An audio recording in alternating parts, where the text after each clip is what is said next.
आप देख रहे हैं रात फ्लिक्स। आज की कहानी है एक ऐसी हवेली की जहां अमावस्या की रात में जली चिता से एक लाश गायब हो गई और उसी के साथ जन्म हुआ एक ऐसे रहस्य का जिसमें विश्वास, विश्वासघात और तंत्र की परछाइयां हमेशा के लिए उलझ गईं। ये कहानी बंगाल की उस भीगी और शापित मिट्टी की है जहां की हवाओं में आज भी पुरानी हवेलियों की दीवारों से टकराती सिसकियां और तंत्र मंत्र की गूंज सुनाई देती है। वो रात साधारण नहीं थी, वो एक घोर अंधकारमयी अमावस्या थी। सन्नाटा इतना गहरा था कि इंसान को अपनी ही धड़कनें किसी नगाड़े की तरह सुनाई दे रही थीं। चारों ओर एक ऐसी भारी खिन्नता पसरी थी जो रूह को कपा देने के लिए काफी थी। इस निस्तब्ध वातावरण में केवल स्वर्ण रेखा नदी का शोर सुनाई दे रहा था, जिसकी लहरें किनारों से ऐसे टकरा रही थीं मानो कोई भूखा राक्षस पत्थर चबा रहा हो। आसमान काले बादलों की चादर ओढ़े बैठा था और उद्दाम हवा की लय पर नदी किनारे खड़े सदियों पुराने पीपल और बरगद के पेड़ किसी प्रेतात्मा की तरह झूम रहे थे। हवा की सरसराहट ऐसी थी मानो कोई अदृश्य शक्ति झाड़ियों के पीछे से ठंडी आहें भर रही हो। तभी उस खौफनाक खामोशी को चीरती हुई एक आवाज गूंजी, बोल हरि हरि बोल।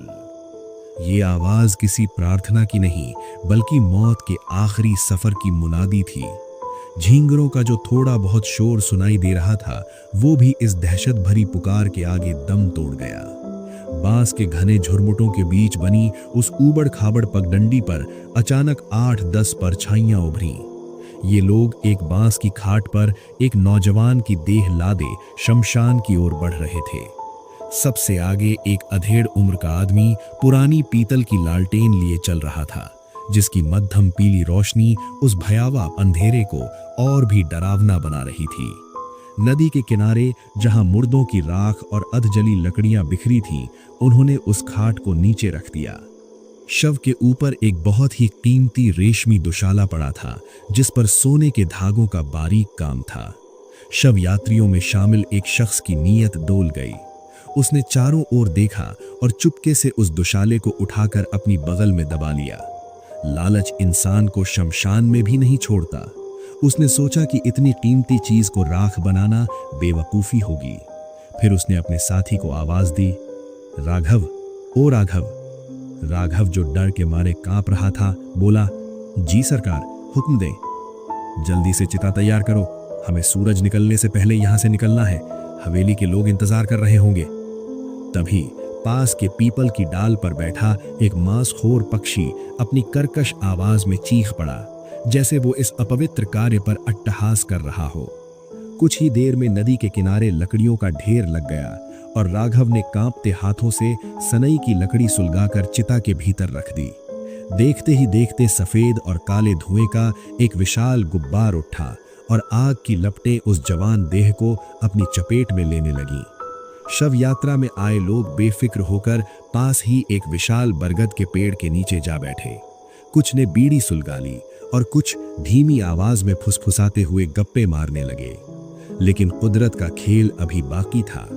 अचानक हवा का वेग इतना तीव्र हुआ कि जमीन से धूल और सूखे पत्ते गोल गोल घूमने लगे। बादलों ने इस जोर से गर्जना की कि मानो धरती फट जाएगी। बिजली ने आसमान के सीने को चीर दिया और उसी के साथ मूसलाधार बारिश होने लगी। बारिश इतनी तेज थी कि कुछ ही पलों में चिता की धधकती आग बुझ गई। जब बारिश थमी और वे लोग दबे पांव चिता के पास पहुंचे तो उनके पैरों तले जमीन खिसक गई। चिता बुझ चुकी थी, लकड़ियां तितर बितर थीं, लेकिन वो शव वहां नहीं था।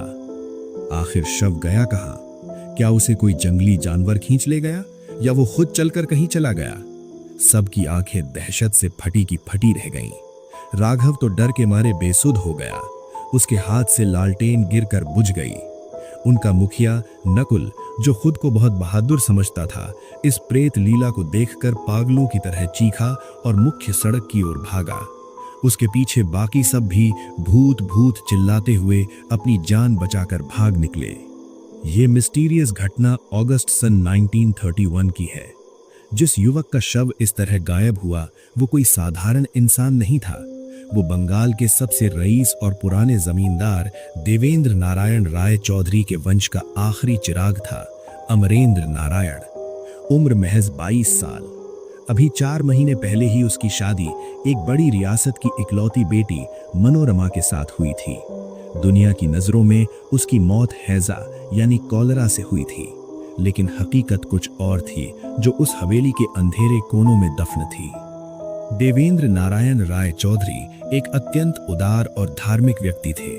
उनकी हवेली में दुर्गा पूजा और काली पूजा का उत्सव इतना भव्य होता था कि पूरे इलाके के लिए वो एक त्योहार बन जाता था। वे गरीबों के लिए साक्षात ईश्वर का रूप थे। उनकी पत्नी सुमित्रा देवी भी उतनी ही दयालु और शांत स्वभाव की थीं। सब कुछ होने के बाद भी उनके जीवन में एक भारी कमी थी, संतान का सुख। उन्होंने सैकड़ों हवन कराए, व्रत रखे, पर सफलता नहीं मिली। एक शाम जब देवेंद्र जी अपने दीवान खाने में तकिए के सहारे बैठे किसी गहरी चिंता में डूबे हुए थे, तभी हवेली के मुख्य द्वार पर डमरू की डिमडिम आवाज के साथ एक गूंज सुनाई दी। हर हर महादेव, शिव शंकर की जय। द्वार पर एक भयानक रूप वाला अघोरी साधु खड़ा था। उसका विशाल शरीर भस्म से सना था, माथे पर त्रिपुंड, सिर पर जटाओं का बोझ और गले में नरमुंडों की माला के साथ स्फटिक के मनके लटक रहे थे। उसकी आंखें शराब या किसी और नशे के कारण अंगारे की तरह लाल हो रही थीं। देवेंद्र जी लपक कर द्वार पर आए और हाथ जोड़कर प्रणाम किया। अघोरी ने गरजते हुए कहा, मैं अवधूतेश्वर का पालिक हूं, काम रूप के महाशमशान से चलकर यहां आया हूं, मुझे तेरी सेवा की आवश्यकता है। देवेंद्र जी ने बड़ी श्रद्धा से उसे हवेली के भीतर ऊंचे आसन पर बैठाया। आतिथ्य स्वीकार करने के बाद कापालिक ने उनकी आंखों में छिपी संतान की लालसा को पहचान लिया। उसने कहा कि संतान प्राप्ति के लिए मां काली की एक विशेष पाषाण प्रतिमा की स्थापना करनी होगी। अगले ही दिन हवेली से लगी 2 एकड़ जमीन मां के नाम समर्पित कर दी गई। दीपावली की महानिशा बेला में कापालिक ने अपने हाथों से मां काली की स्थापना की और चमत्कार देखिए, उसी दिन सुमित्रा देवी ने गर्भ धारण किया। पूरे राज्य में मिठाई बांटी गई, लेकिन जब बालक अमरेंद्र का जन्म हुआ और कापालिक ने उसे देखा तो उसके चेहरे पर व्यथा की लकीरें उभर आईं। उसने आकाश की ओर देखते हुए कहा, बालक के नसीब में मां का सुख नहीं है। 20 साल की उम्र में इस पर प्राणघातक संकट आएगा, पर मैं इसकी रक्षा की कोशिश करूंगा। भविष्यवाणी सच हुई। अमरेंद्र के 3 साल के होते ही सुमित्रा देवी चल बसी। देवेंद्र जी टूट गए और वो कापालिक भी एक रात बिना किसी को बताए गायब हो गया। अमरेंद्र की देखभाल के लिए देवेंद्र जी ने दूसरी शादी रूपमती से की, जो स्वभाव से बेहद घमंडी और ईर्ष्यालु थी। उसने हवेली में कदम रखते ही सब कुछ अपने हाथ में ले लिया और अमरेंद्र से नफरत करने लगी। जब उसे अपना पुत्र हुआ तो अमरेंद्र उसकी आंखों की किरकिरी बन गया। इसी मानसिक क्लेश और बीमारी के चलते देवेंद्र जी की भी मृत्यु हो गई। अब 20 साल का अमरेंद्र बिल्कुल अकेला था, अपनी सौतेली मां के षड्यंत्रों के बीच एक अंधेरे कमरे में कैद। ये कहानी उस काले साए और दहकती चिता के रहस्य से कहीं आगे जाती है। शमशान की उस खौफनाक रात के बाद, जहां से सब अपनी जान बचाकर भागे थे, हवेली के भीतर एक और भी भयानक खेल चल रहा था। अमरेंद्र नारायण मोहनचंद्र अपनी सौतेली मां रूपमती के जुल्मों के बीच घुट घुट कर जी रहा था। वो अक्सर अपनी हवेली के एक सुनसान कमरे में मौन साधे पड़ा रहता, मानो उसके भीतर की इच्छा शक्ति दम तोड़ चुकी हो। उसके मामा, जो उसकी इस जर्जर हालत को देख नहीं पा रहे थे, उन्होंने रूपमती पर सामाजिक और पारिवारिक दबाव बनाया और अमरेंद्र का विवाह एक बेहद शांत और सरल स्वभाव की कन्या मृणालिनी भुवन मोहिनी से करा दिया। मृणालिनी एक ऐसी स्त्री थी जिसका मन गंगा की धार की तरह पवित्र था। वो अपनी सौतेली सास के भीतर छिपे नागिन जैसे जहर और छल कपट को नहीं समझ पाई। अमरेंद्र के जीवन में मृणालिनी के आ जाने से रूपमती का गुस्सा और भी 7वें आसमान पर पहुंच गया। उसे लगा कि अब जायदाद में एक और हिस्सेदार आ गई है। हवेली का सारा कारोबार पहले से ही रूपमती के हाथ में था, पर अब उसने अपने सगे भाई कनक रमेश को मैनेजर नियुक्त कर दिया। कनक एक निहायत ही दुष्ट, व्यभिचारी और अय्याश किस्म का आदमी था। हवेली में कदम रखते ही उसने खौफ का साम्राज्य स्थापित कर दिया। वो अपनी बहन रूपमती को भी अपने काबू में रखता था और रूपमती उसके सामने भीगी बिल्ली बनी रहती। इसका एक काला सच ये था कि अपने पति की मृत्यु के बाद रूपमती को शराब की लत लग गई थी। गांव का नया मुखिया नीलेश यानी निमाई गुपचुप तरीके से शहर से उसके लिए महंगी शराब लाता था। नीलेश एक चालाक और धूर्त शिकारी की तरह था। कई शहरों की खाक छानने के बाद वो गांव लौटा था और अपनी मीठी बातों से अमरेंद्र के पिता का विश्वास जीत लिया था। पिता की मृत्यु के बाद उसने रूपमती को अपने जाल में फंसाया, उसे शराब का आदी बनाया और एक रात उसी नशे की हालत में रूपमती और नीलेश के बीच वो संबंध स्थापित हो गया जिसने हवेली की मर्यादा को तार तार कर दिया। कनक ने एक रात इन दोनों को रंगे हाथों देख लिया था, जिसके बाद रूपमती अपने भाई और अपने प्रेमी नीलेश के हाथों की कठपुतली बन गई। स्वर्गीय देवेंद्र नारायण राय बहुत दूरदर्शी थे। उन्होंने अपनी वसीयत में साफ लिखा था कि सारी जायदाद का इकलौता मालिक अमरेंद्र होगा, जबकि रूपमती और उसके बेटे के लिए सिर्फ एक मासिक खर्च यानी वेतन तय किया गया था। यह रहस्य किसी को नहीं मालूम था। जब रूपमती को वकील के जरिए इस वसीयत का पता चला तो वो पागल हो उठी। उसने ईमानदार वकील को वसीयत जलाने के लिए मजबूर किया, पर वकील ने चतुराई से असली दस्तावेज छिपा लिए और एक नकली कागज जलाकर रूपमती को यकीन दिला दिया। उस खुशी में रूपमती ने उसे 10,000 रुपए इनाम दिए। अब अमरेंद्र को रास्ते से हटाना जरूरी था। मृणालिनी को जबरदस्ती उसके मायके भेज दिया गया और एक रात अमरेंद्र को शरबत में वो धीमा जहर दिया गया जिससे शरीर में हैजे यानी कालरा जैसे लक्षण पैदा हो जाएं। डॉक्टर को पैसे देकर चुप करा दिया गया और उस काली रात अमरेंद्र को मरा हुआ घोषित कर दिया गया। शमशान की वो घटना जहां से लाश गायब हुई थी वो कोई भूतिया करिश्मा नहीं था। वास्तव में अमरेंद्र मरा ही नहीं था। ठंडी बारिश और नदी की लहरों के स्पर्श ने उसके शरीर में चेतना फूंक दी। जब वो होश में आया तो खुद को बांस की झाड़ियों में फंसा पाया और कराहते हुए बचाओ बचाओ पुकारने लगा। संयोग से उसी शमशान के पास बने शिव मंदिर में वही पुराना कापालिक अवधूतेश्वर तंत्र साधना कर रहा था। उसने अमरेंद्र को पहचान लिया और अपनी योग शक्ति से सारा सच जान लिया। वो अमरेंद्र को अपने साथ सीधा हिमालय की कंदराओं में ले गया।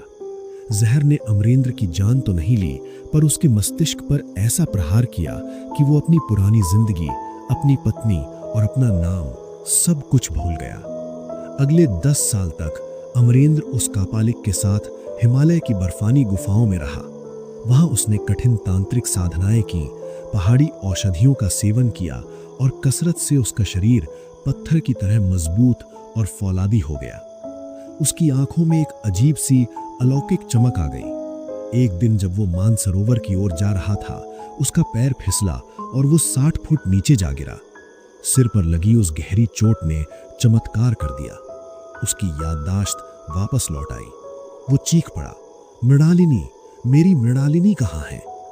कापालिक ने उसे सारा सच बताया और अब अमरेंद्र, जो अब 32 वर्ष का एक जटाधारी साधु बन चुका था, वापस अपने गांव लौटा। 10 सालों में सब बदल चुका था। नीलेश की मौत सांप के काटने से हो गई थी। रूपमती शराब और पाप के बोझ तले दबकर पूरी तरह पागल हो चुकी थी। कनक यानी रमेश जबरदस्ती जमींदार बनकर अय्याशी में डूबा था। गांव वाले उसके जुल्मों से त्रस्त थे। जब अमरेंद्र साधु के भेष में लौटा तो किसी ने उसे नहीं पहचाना। कापालिक उसे लेकर वकील के पास गया।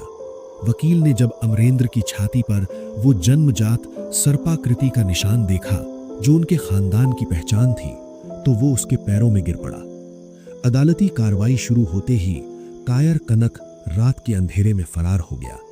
गांव में खुशियां मनाई गई कि उनके छोटे सरकार लौट आए हैं, लेकिन अमरेंद्र की खुशियां तब मातम में बदल गईं जब उसे पता चला कि उसकी मौत की झूठी खबर सुनकर उसकी प्रिय पत्नी मृणालिनी ने शिव की प्रतिमा के सामने अपनी छाती में खंजर घोंपकर जान दे दी थी। अमरेंद्र टूट गया। उसने रोते हुए कहा, जब मेरी जीवन संगिनी ही नहीं रही तो मैं इस धन दौलत का क्या करूंगा। उसने मोह माया का त्याग कर दिया। मां काली की पूजा के दिन उसने मृणालिनी की याद में मंदिर के प्रांगण में एक संगमरमर की समाधि बनवाई और अपनी सारी जायदाद अपने सौतेले भाई के नाम करके हमेशा के लिए अपने गुरु के साथ गांव की पगडंडी पर चल पड़ा। पूरा गांव सजल आंखों से उसे विदा कर रहा था। मैं स्तब्ध बैठा वाराणसी के हरिश्चंद्र घाट पर उस साधु की ये आप बीती सुन रहा था। चिता की राख ठंडी हो चुकी थी। मैंने कांपते हाथों से सिगरेट सुलगाई और उस जटाधारी तांत्रिक की ओर देखा जिसकी आंखों में एक अंतहीन उदासी थी। मैंने पूछा, महात्मा जी, आपको ये सब इतनी बारीकी से कैसे पता? उसने मेरी ओर देखा और धीमी आवाज में बोला, क्योंकि मैं ही वो अभागा अमरेंद्र नारायण हूं। इससे पहले कि मैं कुछ कह पाता वो उठा और अंधेरे में ओझल हो गया। बाद में मुझे पता चला कि वे डमरू बाबा के नाम से प्रसिद्ध एक सिद्ध योगी थे। कई सालों बाद मैंने उन्हें वाराणसी की एक तंग गली के पुराने मकान में देखा। कमरे में 3 रहस्यमयी महिलाएं बैठी थीं जिन्हें बाबा ने डाकिनी, हाकिनी और शाकिनी बताया, जो पलक झपकते ही हवा में गायब हो गईं। जब मैं उस मकान से बाहर निकल रहा था तो आंगन में मुझे एक बुढ़िया दिखी। सफेद बाल, फटे हुए टाट के कपड़े पहने वो किसी भिखारिन सी जैसी लग रही थी। वो कोई और नहीं बल्कि रूपमती थी, अमरेंद्र की वही सौतेली माँ जो आज अपने ही किए के नरक में जी रही थी। अमरेंद्र यानी डमरू बाबा अब फिर से हिमालय की ओर जा चुके थे। पीछे छोड़ गए थे अपनी करुण कहानी और वो हवेली जो अब केवल यादों का खंडहर थी।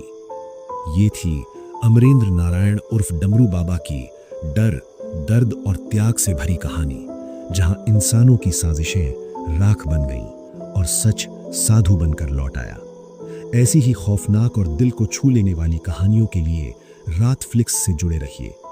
अब आप बताइए, अगर आप अमरेंद्र की जगह होते तो बदला लेते या सब कुछ छोड़कर संन्यास चुनते? कमेंट में जरूर लिखिए।